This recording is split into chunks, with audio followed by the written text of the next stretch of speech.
Hallelujah, praise the Lord. प्रभु यीशु मसीह के नाम से मैं आप सभी जनों का स्वागत करता हूं। यीशु मसीह के साथ हमारे जीवन यात्रा, ये हमारा 13वां दिवस है और इस 13वें दिवस में हम परमेश्वर से क्या प्राप्त कर सकते हैं, बड़े भूख और प्यास के साथ बैठेंगे। और जो परमेश्वर ने मेरे मन में जो विचार डाले हैं, जो वचन डाला है, मैं आप तक पहुंचाने के लिए मैं परिश्रम कर रहा हूं। और डेफिनेटली मेरा विश्वास है परमेश्वर वचन की आशीष आप सभी लोगों को जरूर जरूर देगा। तो आइए वचन को हम पढ़ेंगे। वह इस भीड़ को देखकर पहाड़ पर चढ़ गया और जब बैठ गया तो उसके चेले उसके पास आए और वह अपना मुंह खोलकर उन्हें ये उपदेश देने लगा। मत्ती रचित सुसमाचार उसका 5वां अध्याय और उसके 1 से लेकर 12 पद तक हम थोड़े समय में देखना चाहते हैं। इसे जाना पहचाना है कि यीशु मसीह का पहाड़ी उपदेश के रूप में प्रसिद्ध है। तो आइए हम इसमें से कुछ बात देखेंगे। यात्रा में हम एक भी वचन को नहीं छोड़ रहे हैं, हर एक वचन को हम टच करते हुए आगे बढ़ रहे हैं। तो हम देख रहे हैं कि यीशु मसीह पहाड़ पर चढ़ा और लोगों ने भी देखा और यीशु मसीह के चेले लोगों ने भी देखा और यीशु मसीह के पास आ गए। और वचन कहता है कि वो भीड़ की भीड़ आ गई। क्यों आ गई? क्योंकि यीशु मसीह के चिन्ह और चमत्कार, प्रेम को, सेवकाई को लोगों ने चखा हुआ था और वो नहीं भूले। जो भी अनुभव किया वो अनुभव को साथ में लेकर यीशु मसीह के साथ चल रहे हैं। और यीशु मसीह पहाड़ पर चढ़ा है। क्यों? मेरा एक अनुभव है कि जब मैं बचपन में भेड़ बकरी चराता था और जंगल में जाता था, पहाड़ के ऊपर जाता था, जब एक बकरी अगर बिल्कुल नीचे गई है तो जब मैं ऊपर रहता हूं तो आवाज जब मैं देता था तो आवाज कंप होके होके होके वो इस भेड़ बकरी तक पहुंचती थी। तो इसीलिए यीशु मसीह के पास भीड़ ज्यादा होने के कारण, उस टाइम में कोई माइक्रोफोन नहीं था, कोई पीए सिस्टम नहीं थी, तो आवाज जो वचन है लोगों तक पहुंचाने के लिए परमेश्वर प्रभु यीशु मसीह पहाड़ पर चला, ताकि यीशु मसीह एक शब्द बोलता है तो वो कंप होकर हर एक को हृदय को छुए और सब लोग बड़े अच्छी तरह से सुन सके। परमेश्वर सृष्टि करता है, इसीलिए इस व्यवस्था को भी प्रभु यीशु मसीह जानता था। जब लोग सुनने लगे तो परमेश्वर ने, प्रभु यीशु मसीह ने अपना मुंह खोला और उनको उपदेश देने लगा। क्या है उपदेश? वचन 3 में हम पढ़ते हैं, धन्य है वे जो मन के दीन, क्योंकि स्वर्ग का राज्य उन्हीं का है। मेरे प्रियो, धन्य है वे लोग जो मन के दीन हैं। इंग्लिश में लिखा है पुअर इन स्पिरिट, मराठी में लिखा है जो आत्मा में नम्र है, दीन है, ऐसे लिखा है। तो हम वचन की गहराई को जब देखते हैं तो प्रभु ज्यादा से ज्यादा हमारा ध्यान हमारे एटीट्यूड, हमारे स्वभाव, हमारे गुण के ऊपर प्रभु यीशु मसीह लेके जाता है। हमारे मन, हमारा व्यवहार कैसा हो, इस प्रकार का प्रभु यीशु मसीह का शिक्षा है और वो प्रभु यीशु मसीह सिखा रहा है। मन के दीन, देखा, मन के दीन, स्वभाव में नम्र और दीन रहना चाहिए। और पुअर इन स्पिरिट मतलब पुअर ऐसा ना हो कि हम रहन सहन में पुअर, खाने पीने में पुअर, और घर ना हो और कोई सुविधा ना हो, ना धन हमारे पास ना हो, हम गरीब और कंगाल रहे, कुछ भी ना हो, ऐसा यीशु मसीह का कहना नहीं है। आपके पास बहुत आशीष होने से परमेश्वर की महिमा होती है, लेकिन आपका जो स्वभाव है बहुत आशीष पाने के बाद दीन होना चाहिए, पुअर होना चाहिए, मतलब नम्र होना चाहिए। इसीलिए परमेश्वर ने कहा तो गलत शिक्षा में हम ना जाए, ताकि हम यीशु मसीह के पीछे है तो सिंपल लाइफ। इसका मतलब ये नहीं कि हम कंगाल और भिखारी के जैसा और ये परमेश्वर के पुत्र है, संतान है कहने के लायक ना हो। नहीं, हम टीप टॉप और बहुत परमेश्वर की महिमा के योग्य हमारा रहन सहन होना चाहिए। हम आत्मा में, मन में नम्र दीन होना चाहिए। हालेलुया, अहंकारी नहीं होना चाहिए। इसका मतलब ये नहीं कि हमारे पास पैसा ना हो या हमारे पास धन ना हो, हम गरीबी में मरे रहे। नो, इसीलिए प्रभु यीशु मसीह कहता है कि तुम धनवान बनो, लेकिन साथ ही साथ आप दीन स्वभाव के रहो। हालेलुया, ये पहली बात। दूसरी बात हम देखते हैं 4वां वचन में, धन्य है वे जो शोक करते हैं, क्योंकि वे शांति पाएंगे। हालेलुया, जो शोक करते हैं, कभी दुख के कारण, अपना दुख हो, दूसरे का दुख हो, लेकिन जब दुख सुनता है उसका मन भी व्याकुल होने वाला चाहिए। ओ ऐसा हादसा हो गया, वो उनको स्पर्श होना चाहिए। क्योंकि परमेश्वर का वचन कहता है सुख और दुख सबके जीवन में आता है। खुद का दुख हो या सुख हो, या दूसरे का सुख हो या दूसरे का दुख हो, लेकिन यहाँ विशेष करके दुखी लोगों के बारे में लिखा है। जो दुख करते हैं, दुख करने वालों के साथ दुख करो। रेंटेड लोगों के जैसा नहीं, पैसा देके बुलाए जैसे लोगों के नहीं, बिल्कुल अपने दिल से, अपने उसके जगह में हम जाकर उस दुख को अनुभव करते हुए हम उसके साथ दुख करना चाहिए। वो लोग भी जब उनके जीवन में दुख आएगा तब वो शांति या सांत्वना प्राप्त करेंगे। हालेलुया। इसलिए हम कभी भी दूसरों की मृत्यु, दूसरों की दुर्घटना के ऊपर हंसी मजाक ना करें। नहीं ये उसको ना एक्सीडेंट इसीलिए हुआ कि वो ऐसा था वैसा था, नहीं। हमारा गारंटी क्या है, अपना गारंटी क्या है। इसलिए हम कभी भी हम ऐसे एक खराब सोच वाले ना हो, बल्कि हम दुख करने वालों के साथ दुख करेंगे। क्योंकि जब हमारे ऊपर कभी दुख आएगा तो हम सांत्वना परमेश्वर से प्राप्त करेंगे और लोगों से भी हम सांत्वना प्राप्त करेंगे। हालेलुया। तो चलो हम तीसरी बात को देखेंगे। धन्य है वे जो नम्र है, क्योंकि वो पृथ्वी के अधिकारी होंगे। हालेलुया। कितनी अच्छी बात है ना। अधिकारी होना सबको पसंद है। शांति सांत्वना पाना सबको अच्छा लगता है। स्वर्ग राज्य में प्रवेश करना सबको अच्छा लगता है। लेकिन यहाँ एक स्वभाव दिया है, वो उसी दायित्व के साथ वो हमें मिलता है। जब हम उस पर खरे उतरते हैं और निभाने में हम सक्सेस हो जाते हैं, तब परमेश्वर इस वचन की आशीष हम सब लोगों को दिया जाता है। धन्य है वे जो नम्र है, क्योंकि वे पृथ्वी के अधिकारी होंगे। हालेलुया।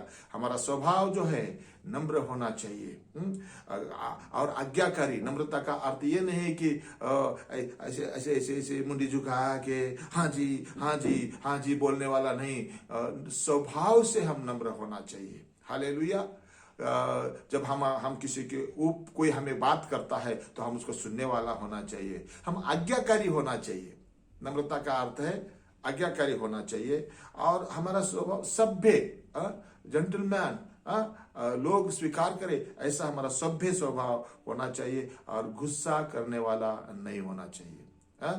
गुस्सा करने वाला, करेक्शंस अलग है, गुस्सा अलग है। गुस्सा नफरत जो लोग करते हैं वो लोग गुस्सा करते हैं, लेकिन जो प्यार करते हैं वो लोग करेक्शंस करते हैं और उनको आशीष के लिए उनके लिए कारण बन जाते हैं। तो एक अधिकारी कैसा होना चाहिए? आज्ञाकारी होना चाहिए, सभ्य स्वभाव का होना चाहिए और गुस्सा करने वाला नहीं, बल्कि प्रेम करने वाला और अच्छी तरह से आगे लीड करने वाला होना चाहिए। और वो जो लोग नम्र है वही इसमें उसको निभा सकते हैं। और नहीं तो कुछ समय के लिए अधिकारी रहेंगे और कुछ समय के लिए बिल मजदूर बन जाएंगे। तो मेरे प्रियो, परमेश्वर हमारा सब प्रकार का आशीर्वाद हमारे स्वभाव के ऊपर निर्भर करता है और उसी के अनुसार परमेश्वर हमें आगे लेके चलता है। इसलिए अगर हम धनी हो गए तो भी हम नम्र रहना चाहिए, हम गरीब है तो भी नम्र रहना चाहिए। हम धनी हो गए, गरीब है नम्र, बहुत नम्र, धनी हो गए अहंकारी। मैं क्या ऐसा ही मुझे मिला है क्या, मैंने इसके लिए परिश्रम किया है, मैंने इसके लिए ऐसा किया है? नहीं, बदल जाता है स्वभाव। आप सीढ़ी से उतर भी सकता है, मैं सीढ़ी से उतर भी सकता हूं, क्योंकि परमेश्वर को सब हिसाब किताब मालूम रहता है। इसीलिए मेरे प्रियो, धन्य है वे जो नम्र है, क्योंकि वो पृथ्वी के अधिकारी हो जाएंगे, वतन प्राप्त करेंगे। Praise the Lord. आगे जाएंगे हम आगे जाएंगे। हम चौथी बात को हम देखेंगे। 6 वचन में लिखा है, धन्य है वे जो धर्म के भूखे और प्यासे है, क्योंकि वो तृप्त किए जाएंगे। हालेलुया। वचन स्पष्ट कहता है भूख और प्यास होना है हमें। किसकी होना चाहिए? मैं और अच्छा कैसे हो सकता हूं, और नीतिमान मैं कैसे हो सकता हूं, और मैं दूसरों के लिए लाभ का कारण कैसे बन सकता हूं, परमेश्वर के महिमा के लिए कैसे मेरा उपयोग हो सकता है। और भी हमारी कोशिश लगना है। भूख और डीप डिजायर, अंदर से एक भूख और प्यास होना चाहिए धार्मिकता की। पद, पोजीशन, कुर्सी, चेयर, अधिकार, इसके भूखे नहीं, इसके भूखे रहने वाले कभी तृप्त नहीं हो जाते, लेकिन वचन कहता है जो धन्य है वे जो धार्मिकता के भूखे और प्यासे है, क्योंकि वो तृप्त किए जाएंगे। पत्री समाचार 6:33 में लिखा है, तुम पहले परमेश्वर का राज्य और धार्मिकता की खोज करो, बाकी सब तुम्हारे पीछे पीछे आपके पास पहुंच जाएगा। हालेलुया। इसलिए मेरे प्रियो, हमारा कोशिश रहे कि दिन प्रतिदिन और भी हम धार्मिक नीतिमान कैसे बन सकते हैं, यीशु मसीह के वचन से, यीशु मसीह के लहू से, यीशु मसीह के प्यार से, यीशु मसीह का स्पर्श से, यीशु मसीह के अधिकार से, हर प्रकार के बाइबल का जो टीचिंग है अपने जीवन में अपना कर हम और भी अच्छे और भी नीतिमान हो सकते हैं, क्योंकि वो तृप्त हो जाएंगे। लेकिन जो धार्मिक नहीं है और ऐसे ही कुछ ना कुछ करके दूसरों के ऊपर अन्याय करते हुए अगर वो अधिकारी बने हैं या तृप्ति के लिए कोशिश करते रहते हैं, वो कभी तृप्त नहीं हो जाएंगे। इसलिए प्रभु कहता है तुमको तृप्ति में रहना है, शांति में रहना है, आपको नीतिमान बनना है। हालेलुया। आइए मेरे प्रियो, हम कोशिश करें इस मसीह के सहायता के द्वारा और भी धार्मिक और भी हम राइचस कैसे हो सकता है परमेश्वर के महिमा के लिए हम कोशिश में लगे रहेंगे। आइए हम 5वीं बात को हम देखेंगे, वचन 7 में पढ़ेंगे। धन्य है वे जो दयावंत है, क्योंकि उन पर दया की जाएगी। आमीन। हालेलुया। जो दया करेंगे वो दया पाएंगे। परमेश्वर का वचन कॉम्प्लिकेटेड नहीं है, बिल्कुल सरल है, इसलिए हम दयावान होना चाहिए। दयावान का मतलब क्या है? हम दान धर्म करने वाला होना चाहिए। हमारा पैसा, हमारा भोजन, हमारा जो भी हम जिसको नहीं है उसको देने के लिए हम हमारे इस जीवन में करने से परमेश्वर क्या करता है मेरे प्रियो, हमारे ऊपर भी दया होती है। क्योंकि मेरे प्रियो, हम नहीं जानते आज हम अच्छे हैं, कल हम कैसे रहेंगे, क्या होगा, हमको कोई मालूम नहीं है। एक गरीब है तो राजा बन सकता है, राजा है तो भिखारी भी बन सकता है, और कोई कुछ भी बन सकता है। इसीलिए खबरदार, हम सावधान रहना चाहिए। हम अपने ऊपर डिपेंड नहीं, हम परमेश्वर के वचन के ऊपर हम डिपेंड रहेंगे। मेरा पूरा विश्वास है और वचन पर मैं विश्वास करता हूं, जो हम करेंगे उसका प्रतिफल परमेश्वर हमें देगा। अगर हम दयावान हैं, हमारी मुट्ठी हम बंद करके नहीं रखा है, हम बोते रहते हैं, हम देते रहते हैं, ये बंद मुट्ठी में कुछ नहीं आता, लेकिन खुला हुआ मुट्ठी में कुछ ना कुछ आते रहता है। इसीलिए हम दयावान बने, और खाली स्वभाव दया का नहीं, हम दया का मतलब है दूसरों के ऊपर दया करना है। जैसे एक दिन एक व्यक्ति यरूशलेम से एरियो की ओर जा रहा था, तो क्या हुआ, आधा रास्ता में उसको अधमौका किया गया। तो एक दयावान, एक गुड समर्टन, एक अच्छा शमरोनी वहां आया और उसके ऊपर दया किया और उसको धर्मशाला में लेके गया, उसको मलहम पट्टी किया। मतलब क्या है, जब कोई परेशानी में है, हम उसकी परेशानी दूर करने के लिए हमारी दया दिखाना है, कुछ कोशिश करना है प्रैक्टिकल वे में। आमीन। हालेलुया। Praise the Lord. और भी हम देखते हैं, वचन में जाएंगे, 6वां पॉइंट को हम देखेंगे। 8 वचन में लिखा है, धन्य वे जो मन के शुद्ध है, क्योंकि वो परमेश्वर को देखेंगे। हालेलुया। शुद्ध मन का व्यक्ति परमेश्वर को देख सकता है। और ये शुद्ध मन कैसे हो सकता है? क्योंकि ग्रीक शब्द है उसमें कैथोरस, ऐसा एक ग्रीक है, और उसका अर्थ यह है कि हमारा नया जन्म होना चाहिए। हमारा मन शुद्ध होना है, हमारा नया जन्म होना चाहिए, ताकि हम शरीर से तो जन्मे हैं, लेकिन अभी हमारा नया जन्म आत्मा में होना चाहिए। आत्मा में होना चाहिए, हम रिन्यू होना चाहिए। न्यू बर्थ का एक एक्सपीरियंस ऐसा होने से हम एक शुद्ध मन वाला बन सकता है। इतना हम सिंसियर बनने से, परमेश्वर के अनुग्रह से हम हो सकता है, तब हम परमेश्वर को देखेंगे। अभी तक किसी ने परमेश्वर को देखा नहीं है। यीशु मसीह को जिसने देखा, उन्होंने परमेश्वर को देखा। ये है, इसलिए यीशु मसीह हमको रास्ता बता रहा है। अगर ये वचन को हम देखते हैं, इसका मतलब है यीशु मसीह को हम देखते हैं, तो यीशु मसीह के इस वचन के द्वारा हम मन को हम शुद्ध करने से क्या होता है मेरे प्रियो, हम परमेश्वर को देखेंगे। आमीन, हालेलुया। आनंद काल के जीवन में, और परमेश्वर को देखने का हम शारीरिक आंख से देख नहीं सकते हैं, लेकिन आत्मिक आंखों से हम देख सकता है, अनुभव कर सकता है। ये हमारे ऊपर जो दया हुई, हमें जो परमेश्वर की सहायता मिली, ये और किसी से नहीं, मात्र परमेश्वर से मिली है, ऐसा हम अनुभव कर सकते हैं। लेकिन हमारा मन जो है कपटी नहीं, हमारा मन शुद्ध होना चाहिए, बदला लेने वाला नहीं, और इनकार करने वाला, उनको इग्नोर करने वाला, और उनको छोड़ने वाला, त्यागने वाला हमारा मन खराब नहीं होना चाहिए। हम शुद्ध मन के होना चाहिए, हमारे विचार शुद्ध होना चाहिए, हमारे कार्य शुद्ध होना चाहिए, हमारे हाथ शुद्ध होना चाहिए, हमारा जिम्मेवारी जो दायित्व है वो शुद्ध रहना चाहिए, हमारा स्वार्थ के लिए नहीं, लेकिन परमेश्वर का कार्य के लिए हम तैयार होना चाहिए। हालेलुया। तो और भी हम आगे देखेंगे, हम 7वीं बात हम देखेंगे, और वो 7वीं बात कहाँ लिखा है, हम 9 पद में देखते हैं। धन्य है वे जो मेल मिलाप करने वाले, क्योंकि उन्हें परमेश्वर के पुत्र कहलाएंगे। मेल मिलाप करना, हालेलुया। हम शांति निर्माण करने वाले। लोग झगड़ा निर्माण करेंगे, लेकिन हम जाके झगड़ा हम निर्माण नहीं करेंगे। हम तेल डालने वाला, भड़काने वाला, आग लगाने वाला, हम जलाने वाला, हम बदला लेने वाला, हम ऐसा नहीं।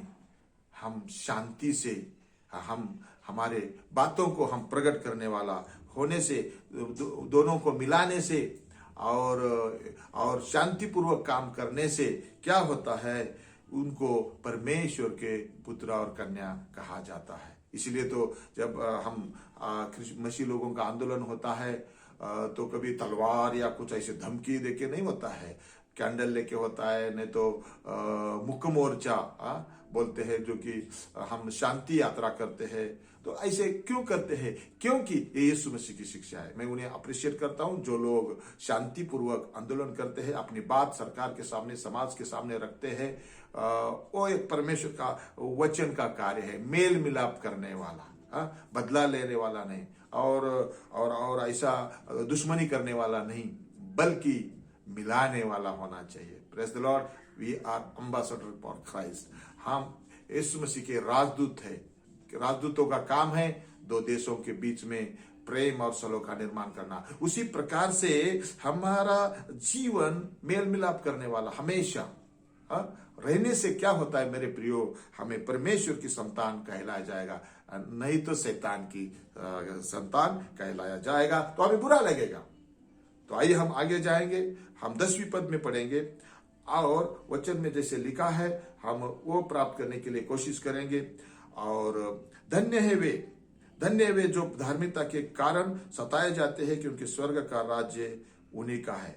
इसमें जब देख रहे हैं तो तीसरा वचन और 10वां वचन, इसमें हम देख रहे हैं स्वर्ग का राज्य किनका है, जो दीन है उनका है, और जो धार्मिकता के लिए सताए जाते हैं, धार्मिकता के लिए सताए जाते हैं, सहन करते हैं, विरोध नहीं करते, ऐसे लोगों के लिए परमेश्वर का राज्य में प्रवेश है। इसलिए हम 2 प्रकार से हैं, वचन में क्लियर लिखा है, जो धार्मिकता के लिए सताए जाते हैं, और दूसरी बात है यीशु मसीह के लिए सताए जाते हैं, सुसमाचार के लिए सताए जाते हैं।